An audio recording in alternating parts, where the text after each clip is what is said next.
One thing I've liked seeing is Donald Trump's whole facade come down, and all the people who voted for him finding out that he was the gigantic fraud that I said he was from the beginning.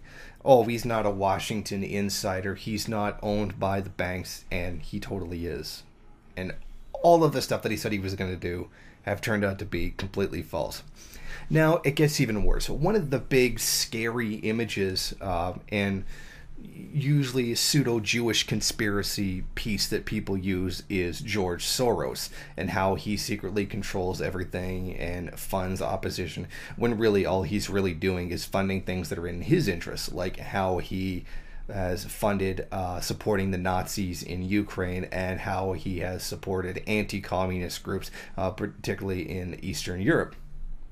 But we're supposed to believe it's part of a communist conspiracy and just throw the Jews on top for flavor.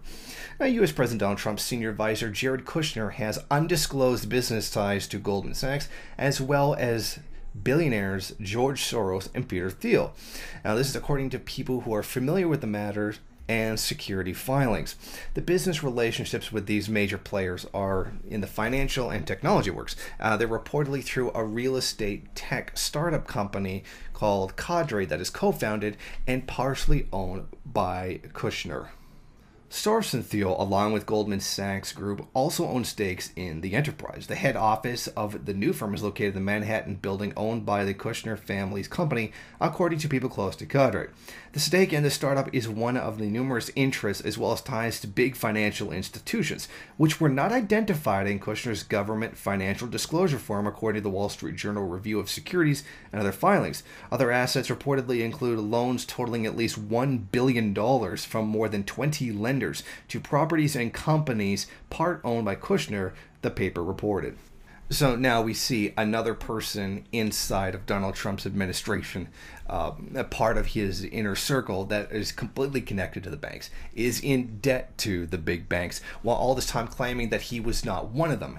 He wasn't funded by them, he wasn't beholden to them, etc. And yet, he was outright lying and is now put Wall Street people in there. Now he's got his inner circle being directly connected to them, now being directly connected to George Soros. This was another thing the alt-right went crazy about.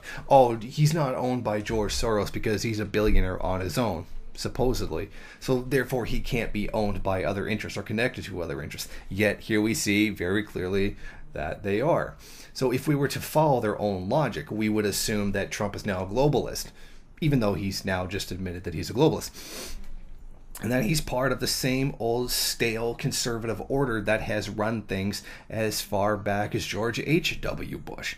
And, here we go. Here's more of what Trump claimed to be absolutely false. And now is the great time for Alex Jones to notice the big links between George Soros and his favorite, Donald Trump, who he said was totally not a part of the system, even though he's the president, and somehow the president is just not a part of the system.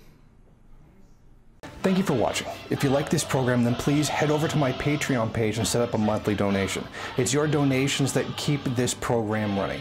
Also, if you would like, please rate, comment, subscribe, and share in various social media.